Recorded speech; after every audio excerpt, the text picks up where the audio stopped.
Chazal is explaining is here, Ben Azai is saying there's no such thing that doesn't have a God. There's no such creation that doesn't have a God. Whether you admit it or not is irrelevant. Everything and anything has a God. So what does this mean? Everything and anything has a God. What does it mean to have a God? Rabban Yochanan ben Zakkai was alive at the time where they were destroying the Beit HaMikdash. And we said this in the Tisha B'Av. It's a story in the Gemara. It says that the Vespasian was Andrianus, I think it's in Hebrew, was the general for the Roman Empire. He was outside of the gate of Rome for 3 years. 3 years. They won't let him into Yerushalayim.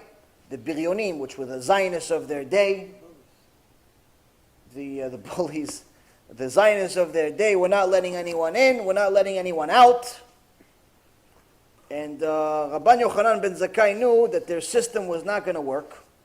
Not going to work. And reality is that eventually everyone's going to starve to death. So he wanted to try to negotiate with the Roman Empire. So he knew that they're not going to let him out, so he made his students make a funeral for him, pretend like he was dead. They put his body in the coffin, and eventually he snuck his way out. There's even a story about that, where the Biryonim was such reshaim that they actually wanted to stab the body just to confirm he was dead.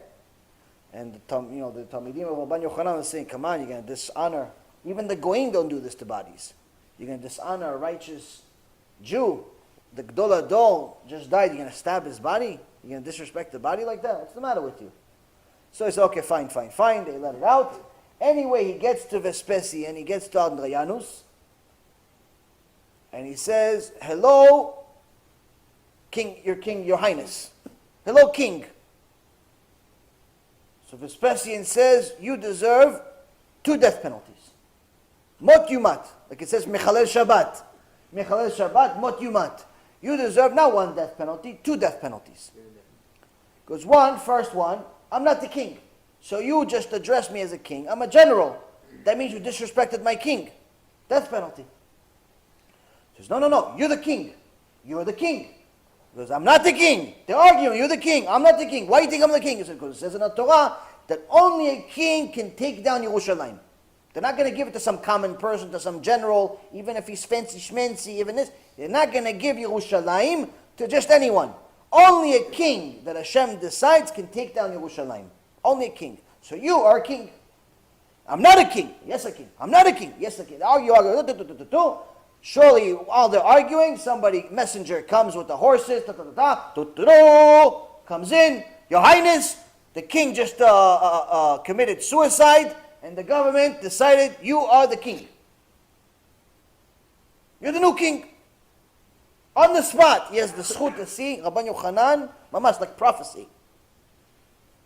You're okay, you still deserve death penalty. Second reason, deserve death penalty. What's that? I'm impressed. Okay, you know I was a king, great, sure. I gotta leave now, I gotta go back to my country. King, you still deserve death penalty. Why do you deserve death penalty? Because I've been here for 3 years.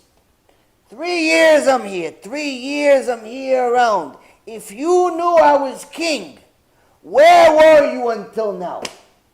Where were you until now? You come to me 3 years, you make the king wait outside the gate?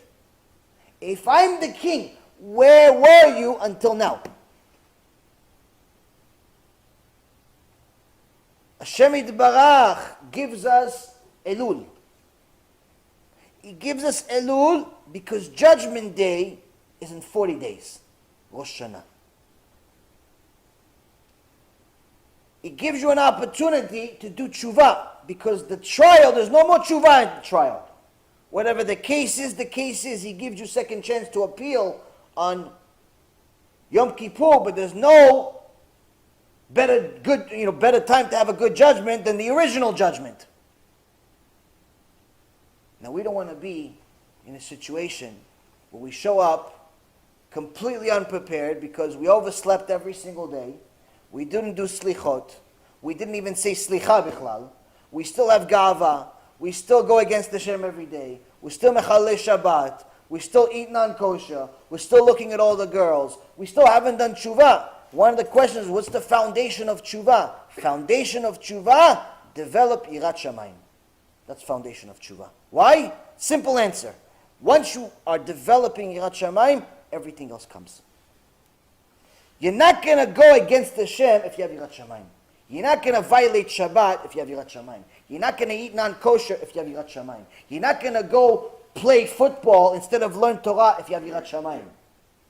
You're not going to do things against God on a regular basis if you are afraid of judgment.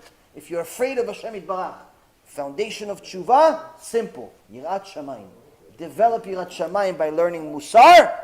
Everything else goes better from there. Why? Because from now on, once you have yirat shamayim, you ask yourself, what does God think about this? That's yirat shamayim. Not do and then ask. Not like some people, they say, Rabbi, can I eat this? And what do they send me? They send me a picture of a wrapper of eating food already. They already ate it. They asked me, is this kosher? You should have called me before you ate it, not after. Rabbi, what's the halacha of if I'm about to marry a woman and she really, really is great, she loves Hashem, but she's not Jewish and we're about to get married. What's the halacha with that? No, you're supposed to call me before you even met her, before you ever decided to go get engaged, not after you're at the wedding, you're going down the aisle, you're calling me.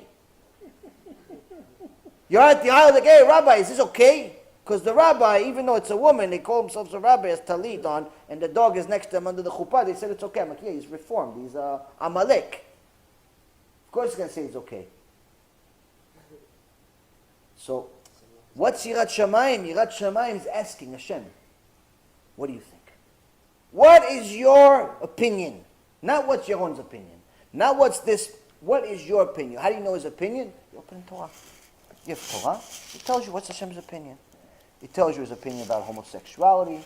It tells you his opinion about Shabbat. It tells you his opinion about niuf, going with women that you're not supposed to. It tells you about his opinion about jealousy. It tells you his opinion about business, how to conduct business. It tells you his opinion about everything. Everything. Once you start asking Hashem, what is your opinion? You have started officially tshuva. Why? Because you're going to stop sinning. You're going to stop sinning. You can't say, I have fear of Hashem, but I'm planning a barbecue on Shabbat right after Yom Kippur.